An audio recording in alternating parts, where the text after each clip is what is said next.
জানো, কিছু কষ্ট আছে যেগুলো মানুষ কাউকে বলতে পারে না, কারণ সেই কষ্টগুলো ভাষায় প্রকাশ করা যায় না। আমি অনেকবার চেষ্টা করেছি নিজের ভেতরের কষ্টগুলো অন্য কাউকে বলতে, কিন্তু প্রতিবারই থেমে গেছি। কারণ কষ্টগুলো সবাই শোনে, কিন্তু কেউ বোঝে না। আমার জীবনেও একটা সময় ছিল যখন আমি সত্যি সত্যি অনেক সুখী ছিলাম।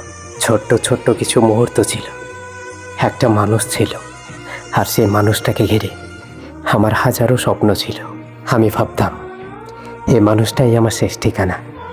আমি তাকে এতটাই বিশ্বাস করেছিলাম যে নিজের সব দুর্বলতা আমি তার সামনে খুলে বলেছিলাম। আমি ভেবেছিলাম যে মানুষটা আমাকে এত কাছ থেকে দেখছে, সে আর যাই করুক না কেন, সে কোনোদিনও আমাকে ছেড়ে যাবে না। কিন্তু আমি ভুল ছিলাম। কখনো কখনো তোমার সবচাইতে কাছের মানুষগুলোই তোমাকে বেশি আঘাত করে।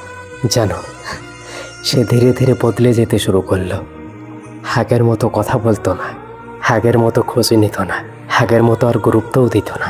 প্রথমে তো আমি বুঝতেই পারিনি, তারপর যখন বুঝতে পারলাম অনেক দেরি হয়ে গেছে। আমি চেষ্টা করেছিলাম অনেকবার সব কিছু আগের মতো ঠিক করার, কিন্তু একটা সম্পর্ক কখনো একজনের চেষ্টায় টিকে থাকে না। জানো, সবচাইতে তো বড় কষ্ট তখনই লাগে যখন তুমি বুঝতে পারো তুমি যাকে নিজে সব কিছু ভেবে নিয়েছিলে সে তোমাকে কখনো তেমনভাবে দেখেনি। জানো, আমি অনেক রাত চুপচাপ কাটিয়েছি, মোবাইলটা পাশে রেখে সারা রাত স্ক্রিনের দিকে তাকিয়ে থেকেছি, শুধু তোমার একটা SMS-এর অপেক্ষায়। আমি ভাবতাম হয়তো লিখবে, হয়তো এখন বলবে যে সব কিছু আগের মতো আবার ঠিক হয়ে যাবে। কিন্তু কি জানো, কিছু মেসেজ না কখনোই আসবে না, আর কিছু অপেক্ষা যা কখনো শেষ হবে না। আর সে অপেক্ষা করতে করতে মানুষ একদিন ধীরে ধীরে ভেঙে যায়। আমি নিজেকে অনেকবার প্রশ্ন করেছি, ভুলটা কি আমারই ছিল? আমি কি তোমাকে বেশি ভালোবেসেছিলাম? হয়তো আমি একটু বেশি গুরুত্ব দিয়ে ফেলেছিলাম, হয়তো আমি তোমাকে একটু বেশি বিশ্বাস করে ফেলেছিলাম। আর মানুষ না অতিরিক্ত ভালোবাসার মূল্য দিতে জানে না। তুমি জানো, একটা সময়ের পর মানুষ কাঁদতেও পারে না। চোখে পানি আসে ঠিকই, কিন্তু কান্না বের হয় না, কারণ ভেতরের কষ্টটা এতটাই গভীর হয়ে যায় যে সেটা অনুভূতিতে ধরা পড়ে না।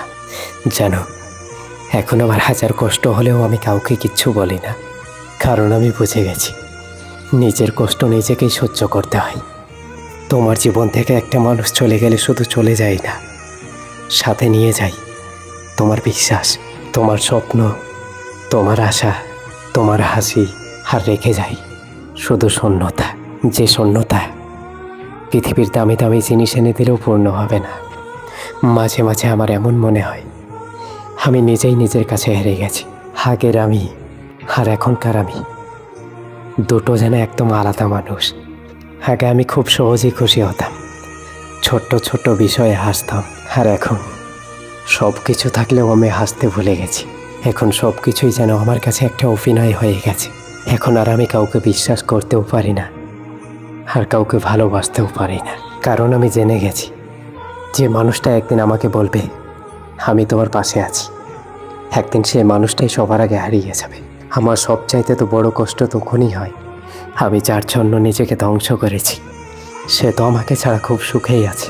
আমি এখনও সে জায়গায় দাঁড়িয়ে আছি যে জায়গা থেকে সে আমাকে ছেড়ে চলে গিয়েছিল। সময় এগিয়ে যাচ্ছে, দিনও বদলাচ্ছে, সবাই নিজের মতো ব্যস্ত হয়ে যাচ্ছে, শুধু আমি সেই পুরনো স্মৃতি নিয়ে পড়ে আছি। সবাই বলে সময় সব কিছু ঠিক করে দেয়, সত্যিটা হলো সময় কিচ্ছু ঠিক করে না। সময় শুধু আমাদেরকে কষ্টের সাথে বাঁচতে শেখায়। আমি এখনও মাঝে মাঝে ভাবি যদি সত্যিই সব কিছু ঠিক করা যেত, সব কিছু আবার প্রথম থেকে শুরু করা যেত, যদি মানুষটা সত্যিই আমার জীবনে আবার ফিরে আসতো, তাহলে আমি নিজেকে হাজার বার ধ্বংস করে হলেও আমি সেই দিন থেকে আবার সব কিছু শুরু করতাম। হয়তো আমিও সারা জীবন এই কষ্টটা নিয়েই বাঁচব। বাইরে থেকে সবাইকে আমি হাসি খুশি দেখাবো, সবার সাথেই ঠিকঠাকভাবে কথা বলবো, কিন্তু শুধু আমিই জানি ভিতরে ভিতরে আমি আর আগের মতো নেই। কারণ একবার মন ভেঙে গেলে মানুষ বাঁচে ঠিকই, কিন্তু আর আগের মতো থাকে না, আগের মতো থাকে না, আগের মতো থাকে না।